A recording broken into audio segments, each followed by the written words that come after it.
Hush now. Don't come closer! Scars, a rancher who preferred the company of a mountain lion to a human being. His cabin sat on the edge of a jagged ridge, a lone tooth in the mouth of a wilderness that didn't care if he lived or died. Silas liked it that way. Silence was a debt he paid to a past he couldn't change. It was a Tuesday in January when the world went white. A blizzard was screaming down from the peaks, turning the pines into ghosts.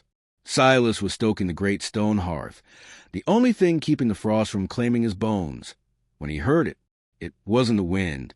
It was a sound that didn't belong in a storm, a frantic, rhythmic thudding against his heavy oak door. He didn't reach for the handle first. He reached for the Winchester leaning against the wall. Out here, a knock at the door during a blizzard usually meant trouble had run out of places to hide. He threw the bolt. The door flew open, driven by a gust of ice that extinguished his oil lamp. In the gray, swirling light, a figure collapsed across his threshold. It was a woman. She was barely dressed for a summer evening, let alone a mountain winter. Her dress was a tattered rag of blue calico, soaked through and frozen stiff as sheet metal. Her hands were raw, her fingernails gone, as if she'd been clawing her way through the frozen earth. Silas dropped the rifle and hauled her inside, kicking the door shut against the howling dark. She was shaking, not just the tremors of cold, but a deep, rhythmic shuddering that rattled her teeth. He carried her to the hearth, the orange glow of the embers reflecting in her wide, glassy eyes. She didn't thank him. She didn't tell him her name. She grabbed his forearm with a grip that left bruises and pulled him toward the fire. Her voice was a dry rattle, barely a whisper over the roar of the chimney. "Don't let it go out," she cried. "Please, Silas, don't let the fire go out." Silas froze. He hadn't told her his name. He hadn't seen a soul in 3 months. But as she huddled there, smelling of wet cedar in terror, he realized the storm outside was the least of their worries. He did what a man of the West does. He didn't ask questions. He worked. He wrapped her in a heavy buffalo robe and forced a spoonful of warm broth between her blue lips. She drank it like she was starving, but her eyes never left the grate of the stove.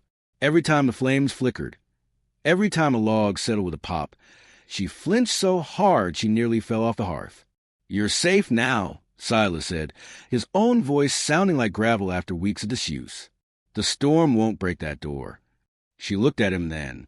Her face was young, maybe 20, but her eyes were old. They were the eyes of someone who had seen the bottom of a grave and realized they weren't alone in it. "It's not the storm that's coming," she whispered. "It's what's under the ash. You have to keep it hot. You have to burn it all away." Silas watched her. He figured she was touched by the fever. Frostbite does strange things to the mind, turns memories into monsters. He spent the next few hours tending to her, rubbing the life back into her frozen feet. She told him her name was Clara. She'd come from the mining camps down in the valley, or so she said. But Silas knew those camps. They were 50 miles of vertical rock away.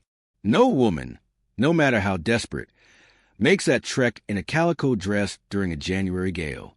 As the night deepened, the cabin became a small island of light in an ocean of black. Silas sat in his rocking chair, the Winchester across his knees. Clara eventually fell into a fitful sleep on the rug, her fingers still twitching, still reaching toward the heat. The fire began to die down. The bright yellow flames transitioned into that deep, pulsing red of coal-hot embers. Silas stood up to add another log, a heavy piece of mountain mahogany that would burn until dawn. He took the iron poker and shifted the remains of the evening's wood. The ash was thick. He hadn't cleaned the grate in a week. As he pushed the poker deep into the back of the hearth to clear the air vents, the tip struck something hard, something that didn't sound like stone. It was a metallic clink. Silas frowned. He knelt, the heat of the fire singeing the hair on his arms. He pushed the red-hot coals aside, creating a small clearing in the center of the firebox. There, buried under a year's worth of gray ash and charred wood, was a metal box, a small iron-bound chest no bigger than a cigar box. The heat had blistered the leather casing long ago, but the iron stayed true. "Don't touch it," a voice hissed from the shadows. Clara was awake. She was sitting bolt upright, the buffalo robe falling from her shoulders, Her face was pale as death. "That box was here when I bought this place," Silas said, his heart beginning to drum against his ribs. "The old trapper who lived here before me. He said the hearth was the only safe place in the world." "He lied," Clara whispered. Silas didn't listen. Curiosity is a dangerous thing for a man with too much time. He used the poker to drag the box out onto the stone apron of the hearth. It was glowing a dull, angry red. He waited, the silence of the cabin growing heavy.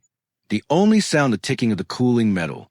When the box was cool enough to touch with a wet rag, Silas pried it open. It didn't contain gold. It didn't contain deeds. Inside, resting on a bed of velvet that had turned to dust, was a human hand. Not flesh and blood, but bone. A skeleton's hand, perfectly preserved, its fingers curled as if it were trying to catch a final breath. And on the ring finger sat a band of pure, unblemished silver, set with a stone the color of a winter sky. Silas backed away, his breath hitching. He looked at the hearth, the fire he had sat beside for 7 years, the fire he had cooked his meals over. He had been living on top of a tomb. "He was the one who wouldn't let me go," Clara said. Her voice was steady now, devoid of the fever. "The man who built this cabin. Everyone called him a hermit, a trapper, but he was a collector, Silas. He collected things that didn't belong to him. He took me 3 years ago. He kept me in the cellar, under the floorboards you're standing on." Silas looked down at the pine planks. "He told me that if I ever left, he'd find me," she continued. "He said he'd put a piece of himself in the fire, and as long as the flames burned, he'd be able to see through the smoke. He'd be able to feel the heat of my skin. He died last winter. I thought I was free. I ran, but I could feel him. Every time I closed my eyes, I felt the heat." Silas looked at the skeletal hand. The bone was charred, but it hadn't turned to ash.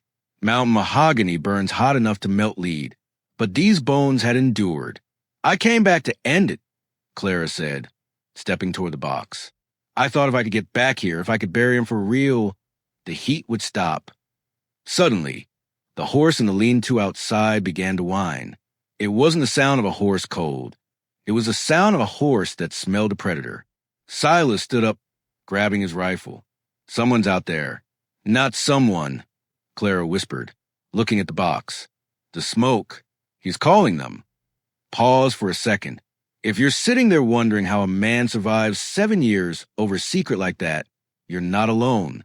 The West is full of stories where the land remembers things we try to forget.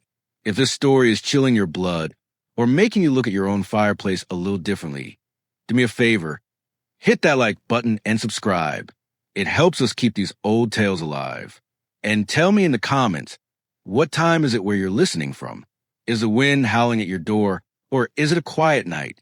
Let's get back to Silas and the thing in the box. The shadows in the corners of the cabin seemed to stretch.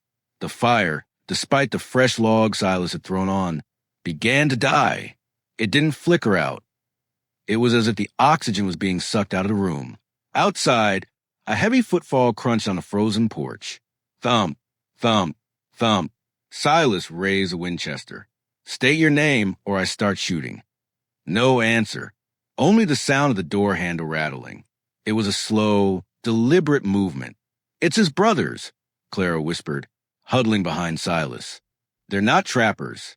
They're wolves. They've been looking for that silver ring since the day he died. They don't want me. They want what's in the box."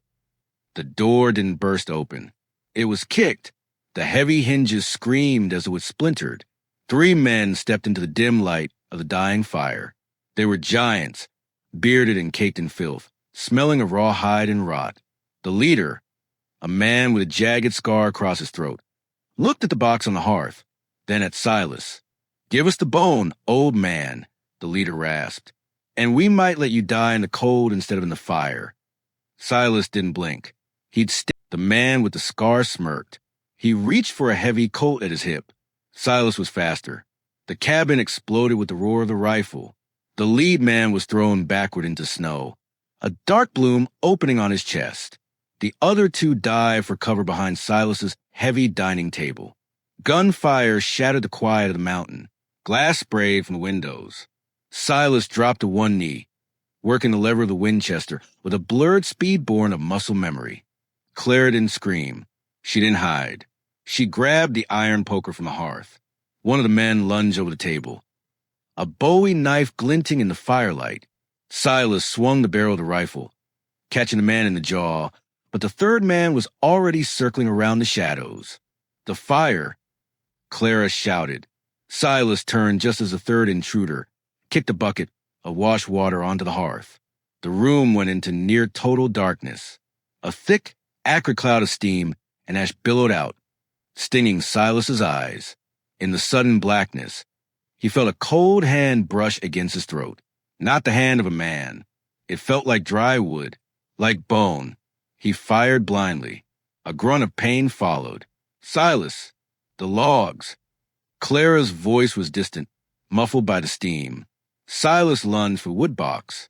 He grabbed a handful of kindling and a jar of lamp oil he kept on the mantel. He didn't care about the men in the room. He cared about the dark. He splashed the oil into the center of the wet ash and struck a match with a shaking hand. Whoosh! The fire roared back to life, blue and orange. In the sudden light, Silas saw the two remaining intruders. They weren't looking at him. They were looking at the box. The skeletal hand inside was moving. The heat of the oil-fired flames was intense, unnatural. The silver ring on the bone began to glow with a blinding, white light. The two men backed away, their faces twisted in a terror that surpassed the fear of death. "Take it!" One of them screamed, turned to run into the blizzard. "It's cursed. The whole ridge is cursed." They fled into the whiteout, leaving their leader dead on the porch. Silas didn't follow them. He couldn't. He watched the box. As the fire reached its peak, the skeletal hand didn't char further. It began to crumble into fine, white powder. The silver ring melted, turning into a pool of liquid metal that hissed and vanished into the cracks of the stone. Clara stood by the fire, her face illuminated by the final, violent surge of the flames. For the first time since she had arrived, her shoulders dropped. The tremors stopped. By morning, the storm had passed. The world was a blinding, silent sheet of white. The body on the porch was already buried under a drift, a nameless marker for a nameless man. Silas sat at his table, a cup of bitter coffee in his hands. The hearth was clean. He had spent the hours before dawn scrubbing every inch of the stone, removing every fleck of ash and bone. Clara was dressed in one of his old wool shirts, her hair brushed back. She looked different. The ghost in her eyes had moved on. "Where will you go?" Silas asked. "Down into the valley," she said. "I have a sister in Tucson. I think I can sleep now." Silas nodded. He went to the barn and saddled his best mare. He gave her his warmest coat and a pouch of silver coins he'd kept hidden in a boot. He didn't ask for a thank you, and she didn't offer one. In the West, some debts are settled just by surviving the night. He watched her ride away until she was just a small dark speck against the vast, indifferent blue of the horizon. He went back inside his cabin. It was quiet, but it wasn't the heavy, haunted silence of the day before. It was just quiet. He sat by the fire. He added a single log of cedar. He watched the smoke curl up the chimney, rising toward the clouds. Here's the thing about the stories we tell ourselves.